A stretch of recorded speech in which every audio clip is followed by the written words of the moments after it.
Good afternoon, everybody. Today, the government of Libya announced the death of Muammar Qaddafi. This marks the end of a long and painful chapter for the people of Libya, who now have the opportunity to determine their own destiny in a new and democratic Libya. For 4 decades, the Qaddafi regime ruled the Libyan people with an iron fist. Basic human rights were denied. Innocent civilians were detained, beaten, and killed, and Libya's wealth was squandered. The enormous potential of the Libyan people was held back, and terror was used as a political weapon.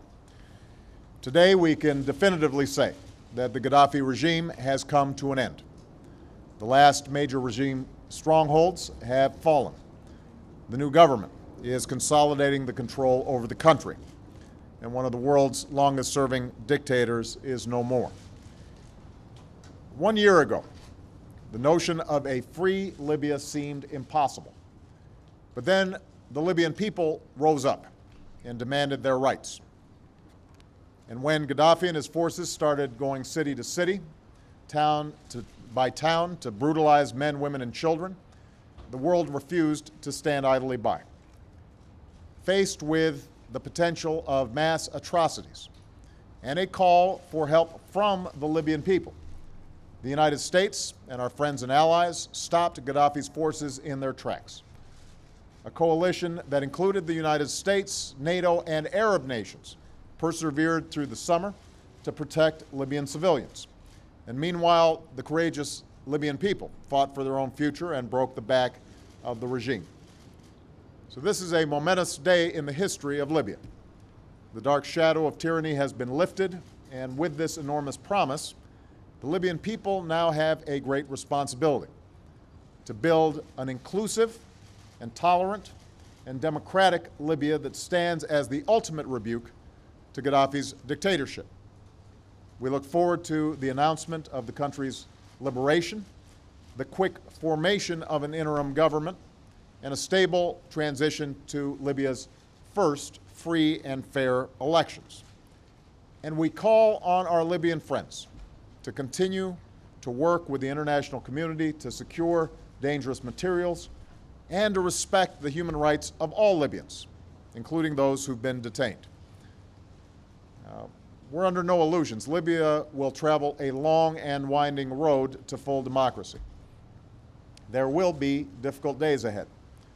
But the United States, together with the international community, is committed to the Libyan people. You have won your revolution. And now we will be a partner as you forge a future that provides dignity, freedom, and opportunity. For the region, today's events prove once more that the rule of an iron fist inevitably comes to an end. Across the Arab world, citizens have stood up to claim their rights. Youth are delivering a powerful rebuke to dictatorship. And those leaders who try to deny their human dignity will not succeed.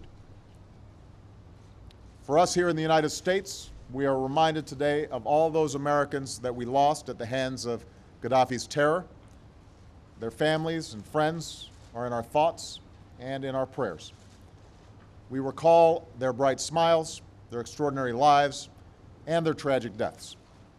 We know that nothing can close the wound of their loss, but we stand together as one nation by their side.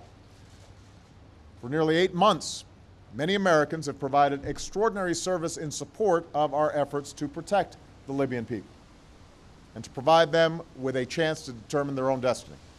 Our skilled diplomats have helped to lead an unprecedented global response.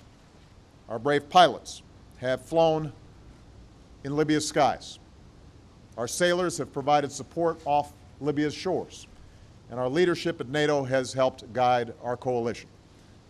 Without putting a single U.S. service member on the ground, we achieved our objectives, and our NATO mission will soon come to an end.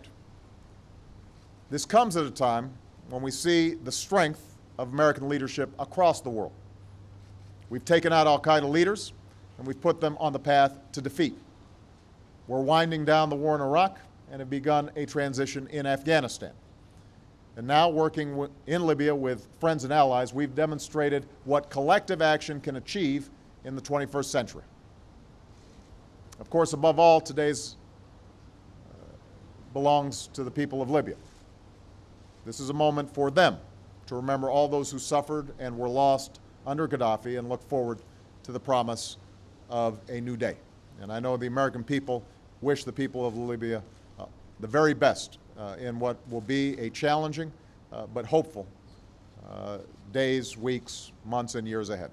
Thank you very much.